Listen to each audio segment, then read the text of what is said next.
Clark, step back three. Oh, she hit it and draws the foul. Welcome back, Caitlyn Clark. I always wanted Geno to call me just because he's Geno. Like, he's one of the best coaches of all time. If you're a college player and you're a great college player, like Caitlyn was, the delusional fan base that follows her disrespected the WNBA players by saying the disrespect that they've shown to the WNBA. There's a huge target on this kid's back. Okay, this kid's coming into the league. And Diana said it best. This kid's in for a rude awakening. Like Geno Auriemma could be the reason why Caitlyn Clark is definitely not joining the unrivaled 3-on-3 basketball. Revenge is not always loud, dramatic, or designed for public consumption, because sometimes it arrives quietly, wrapped in patience, calculation, and a silence that does far more damage than any public response ever could. For Caitlyn Clark, getting even was never about arguing online, responding to critics, or throwing sharp comments in front of cameras that were always waiting for a reaction. Because she chose something far colder and far more intentional. One decision carried the entire message. She declined the call. She turned down Geno Auriemma. She walked away from UConn's legacy, its history, its influence, and a seven-figure offer that suddenly appeared after years of complete silence. As if time had erased what came before. Geno Auriemma, the legendary UConn women's basketball coach, is also an investor in Unrivaled, the new 3-on-3 women's basketball league founded by former UConn stars Nafisa Collier and Breanna Stewart, marking yet another moment where the UConn machine extended its reach across the women's basketball world. To most people watching from the outside, the decision made no sense at all, because 8 weeks of basketball for more than $1 million is usually the kind of opportunity that gets accepted instantly, signed quickly, and celebrated publicly. But this offer was never just about money. It was a lifeline, quietly extended by someone who had once ignored her, minimized her talent, and treated her like she was never important enough to matter. Like I said earlier, they actually had odds that, she was like third or fourth in the betting odds to be MVP of the WNBA. That's such a slap in the face to every WNBA player.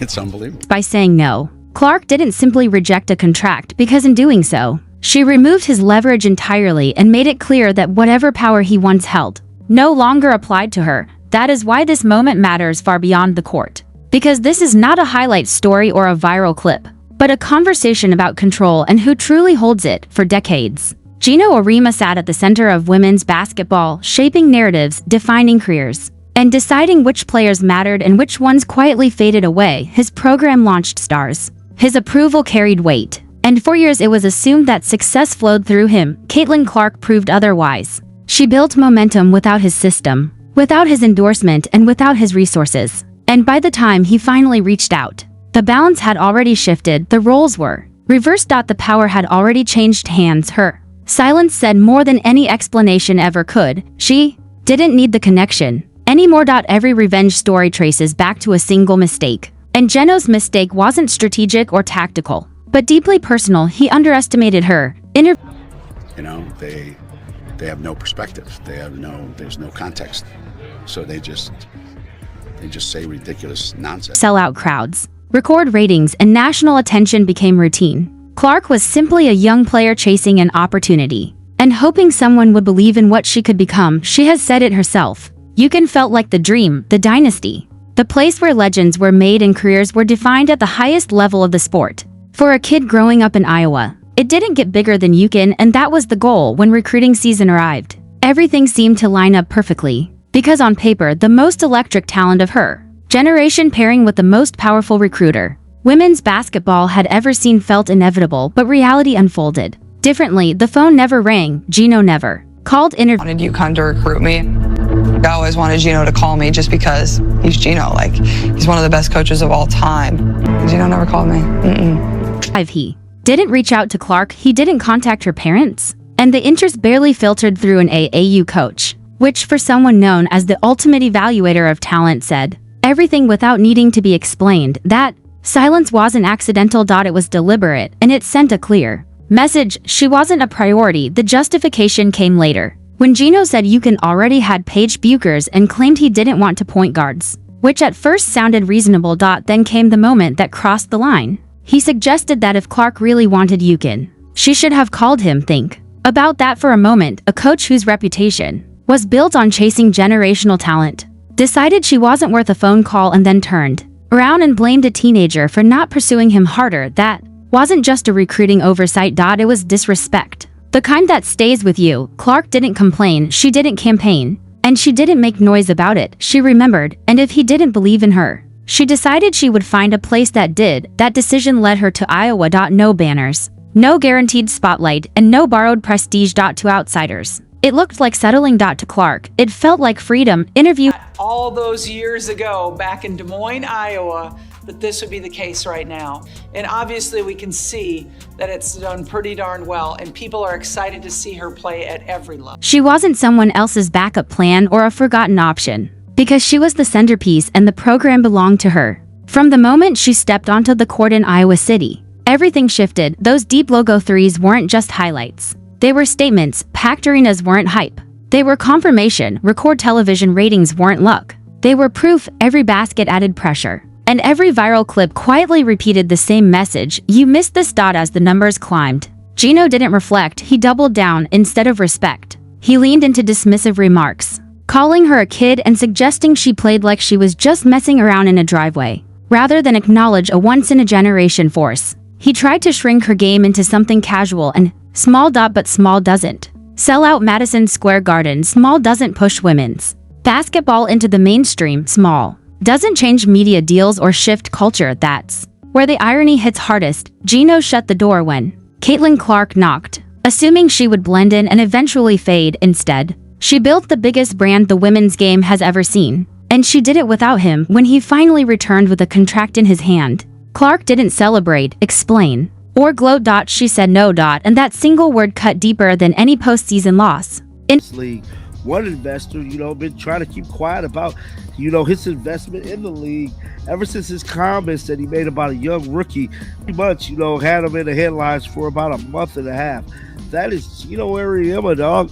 I'm here to tell you, he's part owner of the. that rejection cost him influence, control, and the illusion that he still dictated the future of the sport. Even then, he couldn't let go. Anytime Clark's name came up, he found a way to connect her to Paige Buecher's, framing her success as something familiar and tied back to his system. It wasn't coincidence. It was positioning. By linking Clark's rise to players from his program, he kept himself part of the conversation. But people noticed. Fans noticed, analysts noticed, coaches noticed. The pattern became obvious. Clark didn't need comparisons or disclaimers. She was drawing crowds larger than most professional teams, breaking records no one had touched, and reshaping how people talked about women's basketball. Meanwhile, Geno smiled for cameras, quietly holding onto a throne that was already slipping. Beneath the polished image sat insecurity, the kind that surfaces when attention starts drifting and there's no way to pull it back. Over time, subtle jabs weren't enough. He shifted from minimizing Clark quietly to targeting the people who supported her.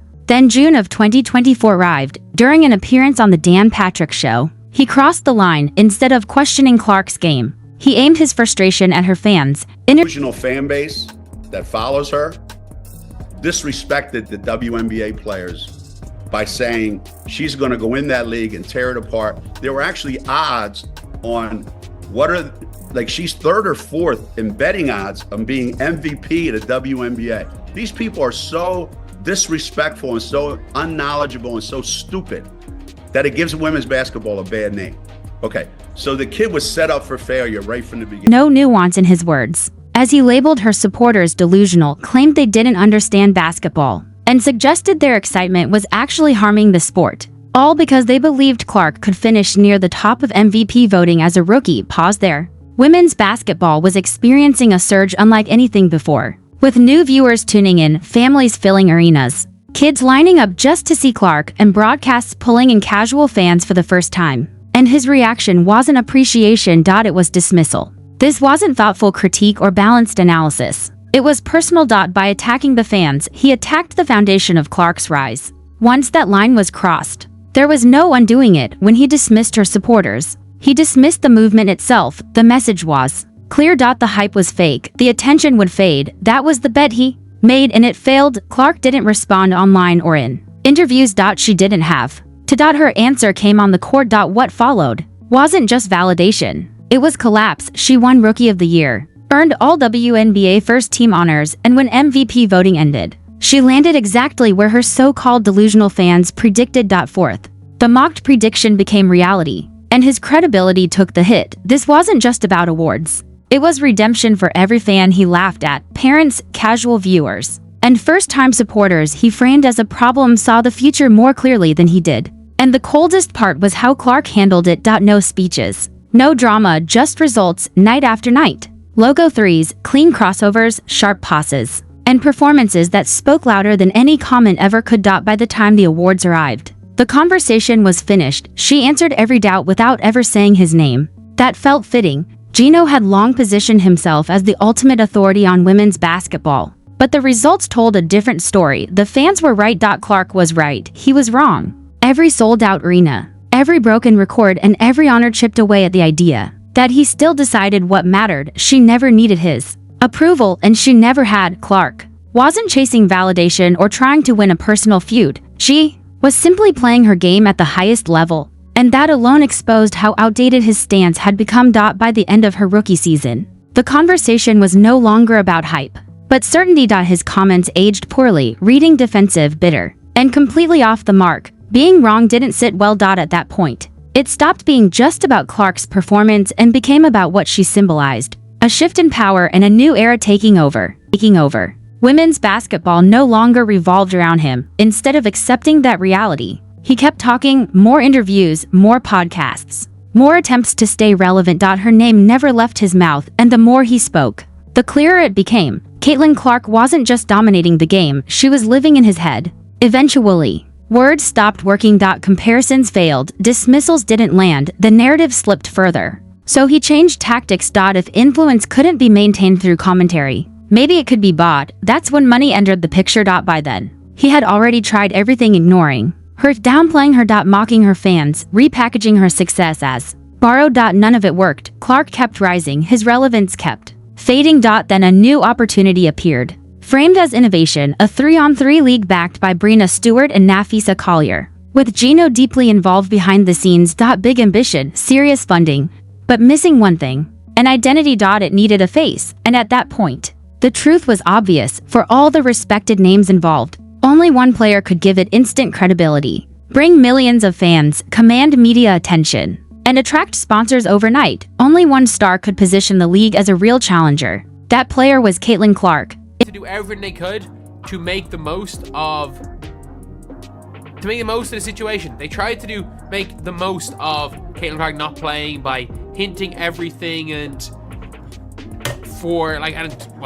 basically making people think that Caitlyn Clark was going to play. And then Geno made the move almost no one saw coming, because after years of silence, dismissal, and distance, he finally reached out. Reports later confirmed the offer was worth more than $1 million for an 8-week season, making it one of the largest financial offers ever placed in front of a women's basketball player. And that alone deserves a pause. The same coach who once could not be bothered to pick up the phone during recruiting was now sliding 7 figures across the table, hoping Caitlyn Clark would rescue his newest project. The same voice that openly questioned whether her popularity was real was suddenly trying to profit from it. The contradiction could not have been more obvious. The coach who mocked her fan base now depended on that very crowd to tune in, buy tickets, generate buzz, and legitimize his league, turning the people he once dismissed into the foundation he suddenly needed. That irony cut deep. This was never just business. It was personal. If Geno landed Clark, he could reshape the story. He could argue that her rise was still tied to his influence. He could frame her success as another extension of the empire he built. Rather than proof that the empire was no longer necessary, he could reassert control. But Clark saw through it immediately when the offer landed in front of her. She didn't see opportunity or partnership. She saw a test, a final attempt to reclaim power by someone who had spent years minimizing her value. Her response came quickly and cleanly. No explanations. No counteroffers. No hesitation. Just one word. No. That single word carried more weight than every interview he had given combined. She didn't need his money. She didn't need his platform. She didn't need his validation. The man who once overlooked her was now asking for help, and she declined with quiet precision. That moment sealed everything. The rejection was complete. Geno Auriemma, long viewed as a gatekeeper of women's basketball, had been reduced to offering a fortune to the very player he once dismissed.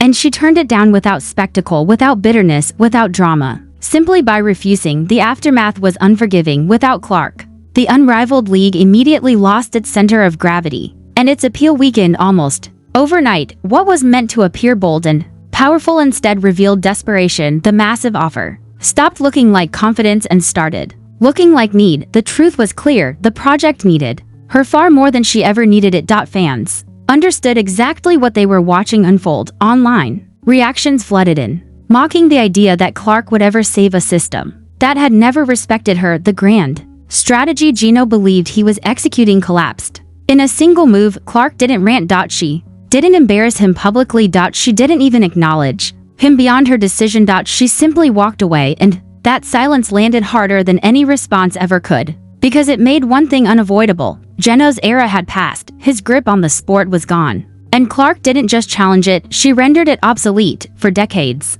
figures like him controlled the routes to success, shaped the narratives, and decided who mattered and who had to wait their turn. Clark broke that structure completely. She didn't need banners or borrowed prestige. She didn't need approval from the old guard. She built something independent. And by rejecting $1 million offer, she sent a message that reached far beyond a single contract. The future belongs to the players, not the gatekeepers. That is why this moment stings so deeply. Geno's greatest mistake wasn't overlooking her early. It was believing the sport could not thrive without him. He assumed he was essential. She proved otherwise. And that lesson didn't stop with him. It became a warning to every coach, executive, and power broker still clinging to control. Clark's rejection wasn't just personal. It marked a shift, a clean dividing line between the old structure and what comes next. She showed an entire generation of athletes that they don't need permission to lead. All it took was one quiet decision, one refusal, one no. In the end, this was never just a feud between a coach and a player. It was a warning shot, a reminder that power in women's basketball has shifted for good. The old model relied on gatekeepers, permission, and approval from the top. Caitlyn Clark proved none of that is required anymore. She didn't ask to be crowned, she didn't demand control, she earned it through fans, through numbers, through undeniable impact. One quiet decision exposed an entire system that believed it would last forever. And stories like this are happening more often than people realize, behind the scenes, off the court, away from press conferences and headlines. That's why courtside leaks exist. To pull back the curtain. To connect the dots the league doesn't want connected. If you want the real story shaping basketball's future, stay locked in, because the next power shift is already happening. We've got every angle covered, every leak, every backstage twist, and every moment they won't show you. Hit like, subscribe, drop a comment, and share this video. Stay locked in with Star Vibe, your home for the truth behind the WNBA headlines. The WNBA headlines.